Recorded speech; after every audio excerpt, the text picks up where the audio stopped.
How many of you are familiar with the term veil? You have a general idea of what that is, the veil. The veil being cracked or taken away totally. The veil coming down. As far as, in many hundreds of different cultures, the curtain will come down. Hebrew is the origin of many of those cultures. And I found out something about the Hebrew language that is shocking. It is shocking. It has to do with the origins of the Hebrew language. And it seems that, listen, there are good actors and bad actors in the world.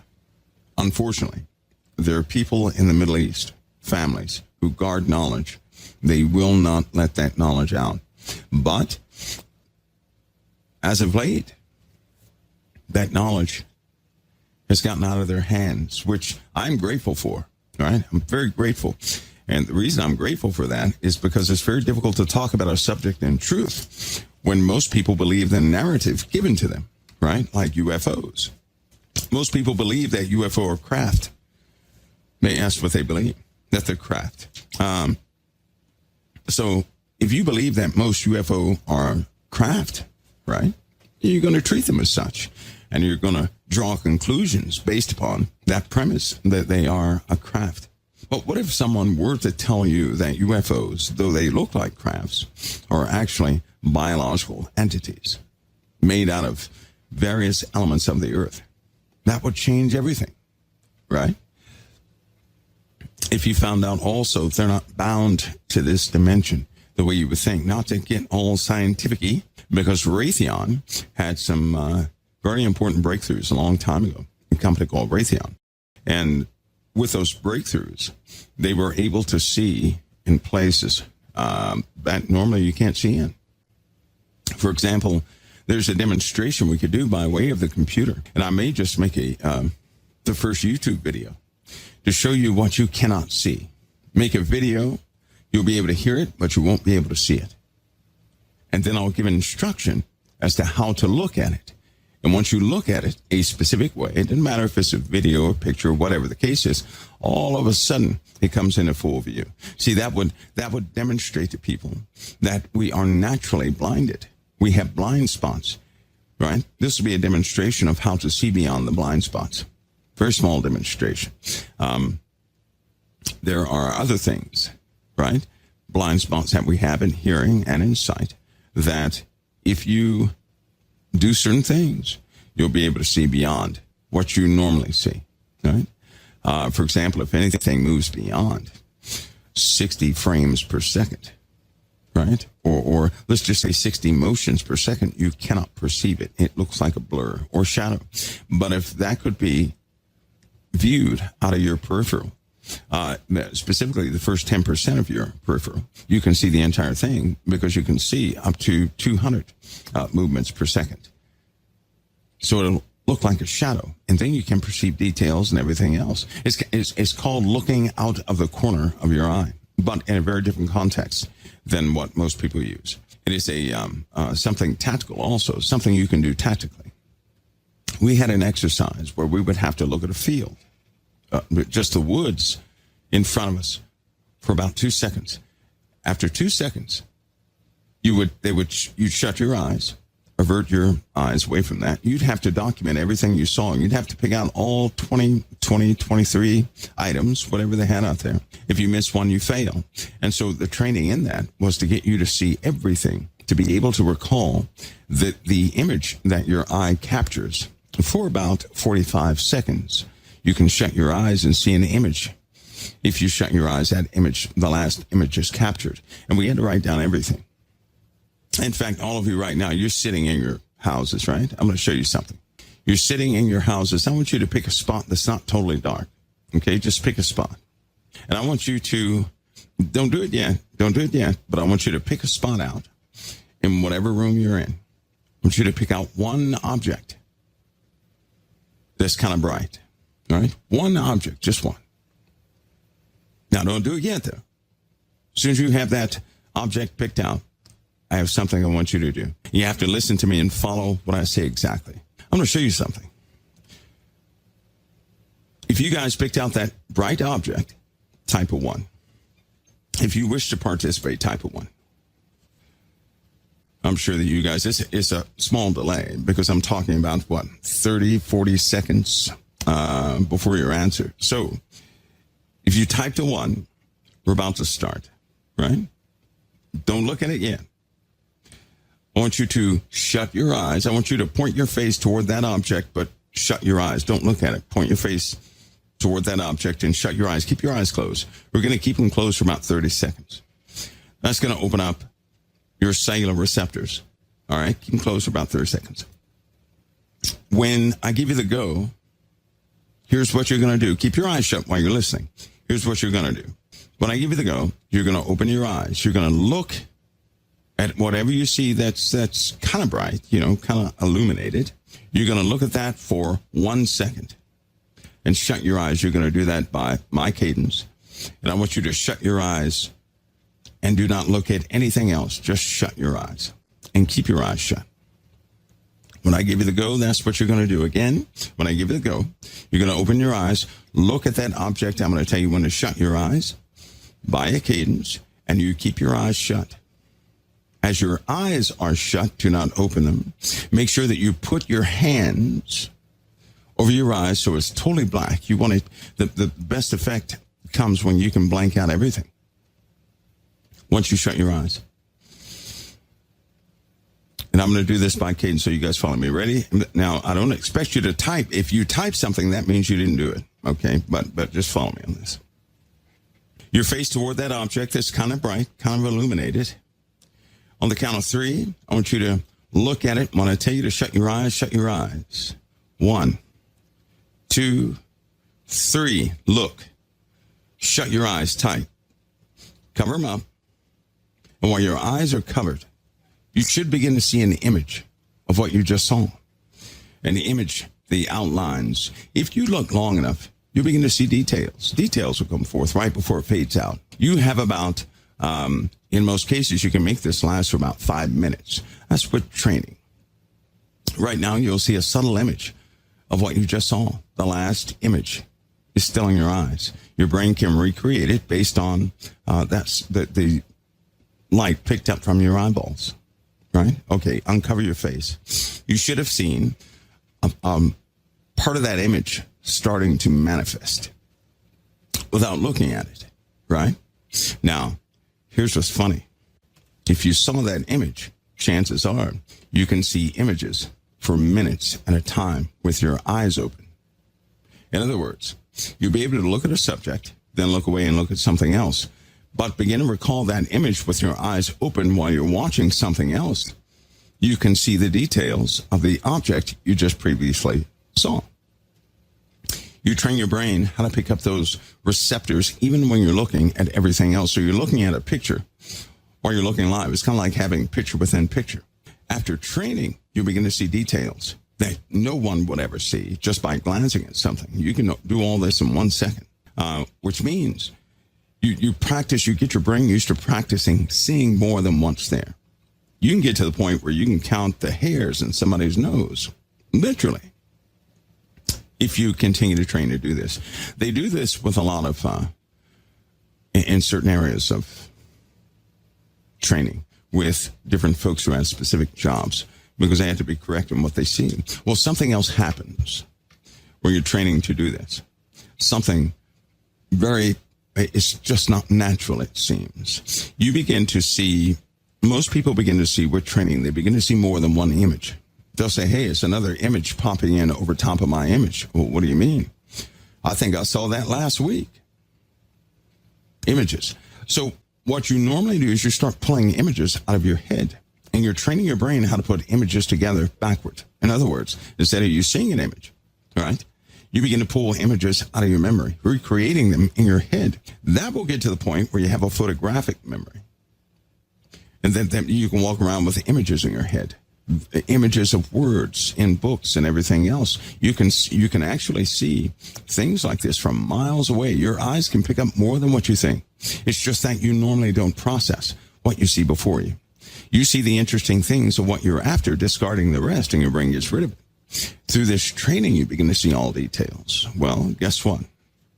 Raytheon found out that through very strange physics, you can actually perceive, with a bit of shaking of the human mind, you can begin to see things you never thought you ever could see in a spectrum that is impossible to recreate. So they call it magic. That's what they call it, magic. Not like magic from wizards. They call it that because there's no real explanation other than quantum physics to describe what's happening.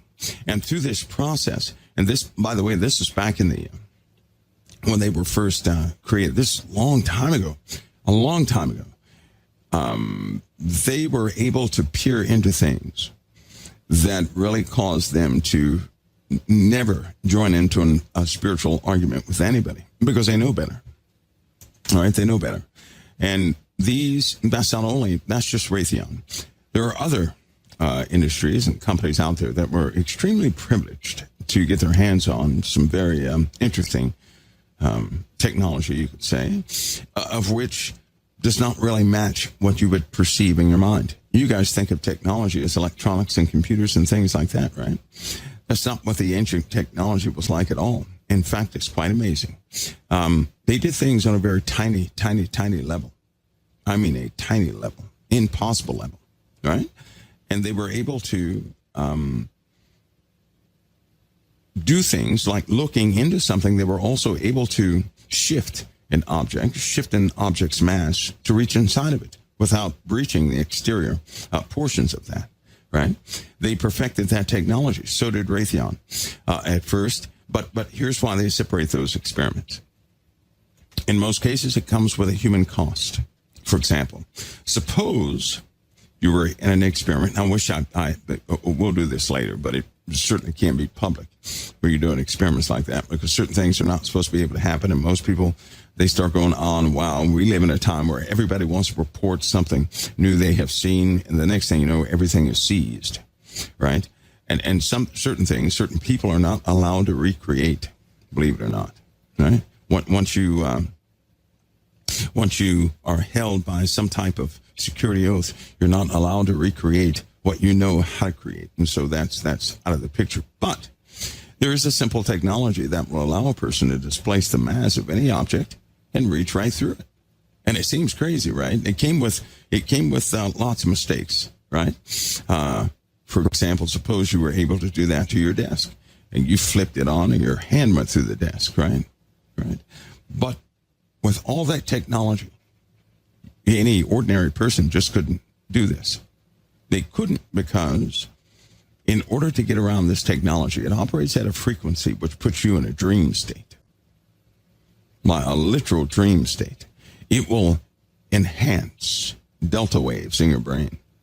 And you have to learn to operate in a very strange environment where you're perceiving everything. So one of the first phases is for you to be scared to death.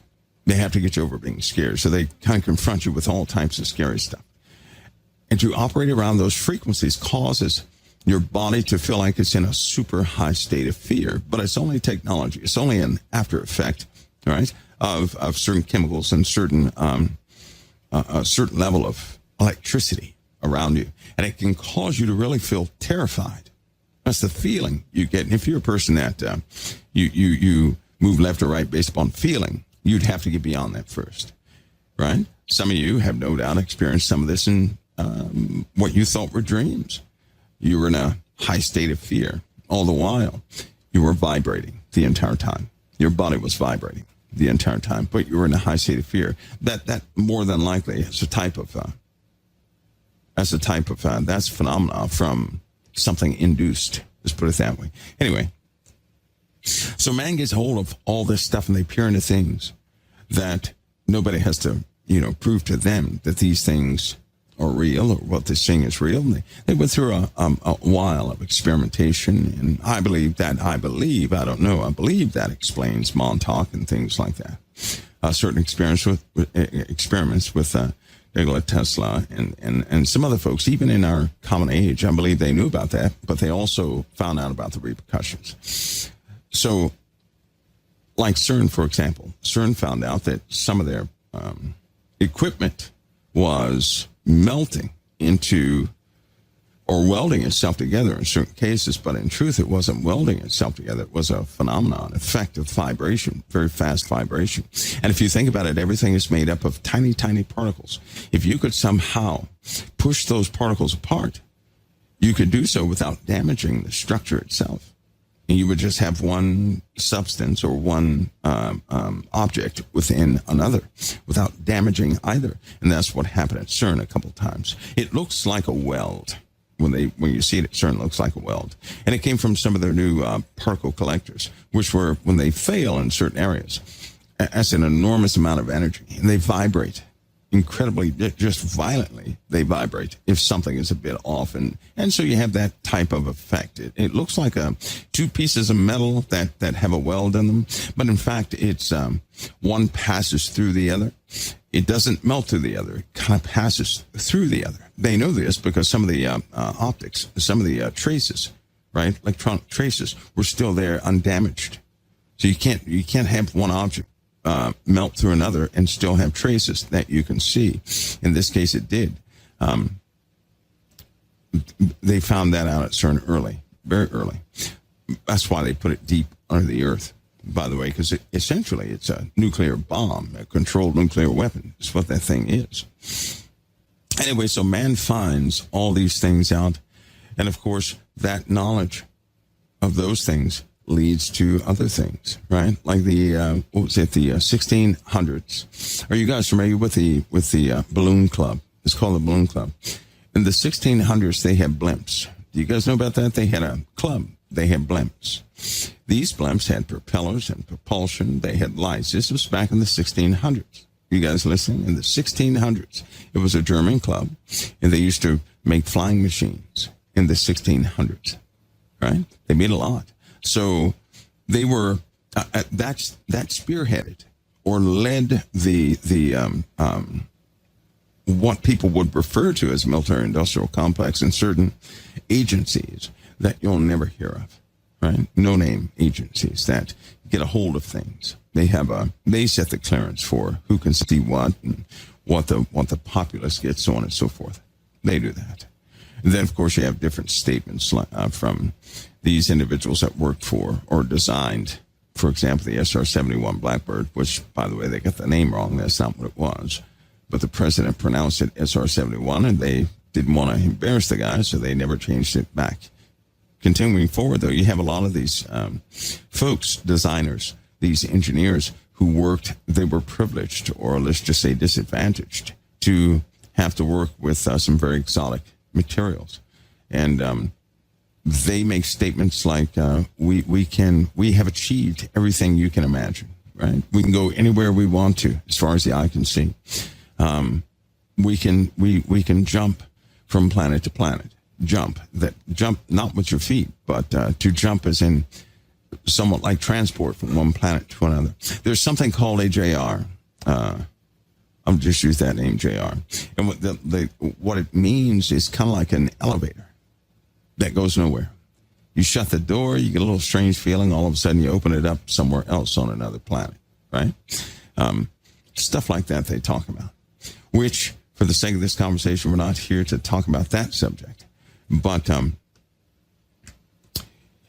if that stuff exists, right? Somebody says Stargates, no JRs, not Stargates. Stargate was elaborate. You'll find, you know what, the truth be told, after all is said and done, you're going to find that the technology, this super high advanced technology that people are trying to recreate is almost naturally occurring on the earth in certain areas. And they just replicated what it was naturally doing. That's all. And they did so in a very simple manner. So doesn't take what you think it does. In fact, it's so funny because at CERN and those who work with quantum computing, they're finding that most of the solutions they were looking for were found in the realm of simplicity, not these complicated things that we try to build. But they're finding out more and more that this universe is designed. In fact, every single master scientist out there, I mean, when I say master scientists, I'm talking about more than visionaries, but the people who really make things move, right? They really get things on the ball. These guys, they will tell you that this earth and the universe and everything in it is a very intricate design. They will not agree with you if you said evolution. If you said that word evolution around them, they would look at you like you're an idiot because they know that evolution doesn't work, right? They know it doesn't. Doesn't work. For example, do you guys know that with all the sightings of UFOs that people have, some people make a mistake. Number one, if you see something out there, right, you're purposed to see it. And in every single case, a certain type of person will have a sighting. Now, this is funny, and this is true for everybody. This is true for everybody. That's a pretty bold statement, right, for me to come out and say this is true for everybody. If you have a sighting, you are of a specific mindset. You're in a specific place in your life, and it's purpose for you to see it. Purpose for you. You don't see it by accident. No one just accidentally is going to show you those things, right? Don't think like that's foolish. It's just like a craft crashing. It's not just going to crash. That's a package, right? If something crashes here, it's something that can weave in and out of the veil, can be taken down by a radar, right? And there are a couple of establishments that found this out later, right? They found out, which is why that subject of Trojan horse comes up a lot. Anyway, it's purpose for you to see it. Now, let me make this bold statement. For those of you who have had a sighting, during the time when you had your sighting or experience or whatever it was before you learned anything. How funny is that? Before you learned anything, before you could really believe that you could have an experience, before you knew anything about the complexities of angels or any other thing, you had an experience. You had your sighting. So you had it in a time where you didn't really know about those things. You had it when you were empty, when you were blank, right? You didn't know what to make of it. It blows you away, but it happens during a time when you can't really swallow. You have not breached or made that crossing yet. That there's a potential these things are, something out there is real, right? And so it always happens when you're in a certain mindset, a certain state of being, always. It never happens the other way around. Because in fact, once you do know about them, right? Even if you said, I think I'd like to see one today, it's almost like you cannot. But prior to that time, you're almost plagued by them, right? And it happens to people all the time. They don't really bring this point out, but I think it's an important point to bring out, right? Most things that are truly sown into you happens at a time when you don't know what to make of it. Most of your impactful dreams that you had happened during a time where you didn't know what to make of it. In hindsight, after you start learning about the Lord, the Bible, and the hierarchy of angels, the Lord, the Holy Spirit, how the Spirit works, and so on and so forth, that's when you begin to put things together. But then at that moment, nothing is going to be shown to you like you want. It's not, for a very good reason. But I want to bring that point out that most people have those experiences and those sightings when they're empty, right? You don't know what to do with it. You don't know what to make of it. When it's embarrassing to you to even admit that you had a sighting, that's when you have one, right? That's when you have, and it really sends you over the edge. But then you go years in this high state of belief and excitement until you hit the calm point again. And then it's time for something else. These are phases that you're being stepped through. Things that most people, they don't even think of. They don't know they're being taken through phases, like a program, right? Like you were just recruited in some type of a program or something. So you go through these phases of seeing things, experiencing things, right? Many of you have noticed that prior to that time when you have that sighting, your knowledge was unlocked. And what I mean by that is you found life frustrating prior to you having that sighting, whatever it was. Life was a bit frustrating, a bit fuzzy for you. And then after that, you begin to change mentally. You begin to change as far as your outlook. You started to change as far as how you perceive the world. Everything began to be altered in your life. And believe me, it was reinforced by other means, like you're going through a program, right? It's funny how people can talk about the subject of UFOs. They can talk about the subject of angels and demons and other life forms, but they have not analyzed that everybody goes through the same or similar process. And why does everybody go through that same or similar process? These are things that I'll discuss with you. Not that you can find details from all these other folks out there, right? But the program itself of what people are going through, this process they're going through, is normally not discussed. And it deserves some discussion, a little bit of looking into. Now, just as a side note, I'm not trying to trigger anything in anybody, because I have to be careful not to do that. And what I mean by that, a trigger is something that a person can sit and deny that they have had an experience. I've not had an experience. I've not seen anything like that. But as soon as they are familiarized with a trigger, all of it comes flooding back, right? Like a pounding headache, like a brick wall smacking you in the face. And then you start having these memories that you haven't dealt with, which can cause real trauma in a person's life, right? Sometimes we forget things because it's almost like a mental protection mechanism. We don't want to remember what we went through, right? So we kind of cloud it up ourselves or purposely forget. Often with a trigger item, an item that causes you to remember things, all of it can come flooding back. And that can be painful. It'd be like some of you guys who were abused in your youth, and you happen to see a story that is similar to yours. It can bring back a lot of pain, a lot of regret, right? All those emotions come back. That's a trigger item.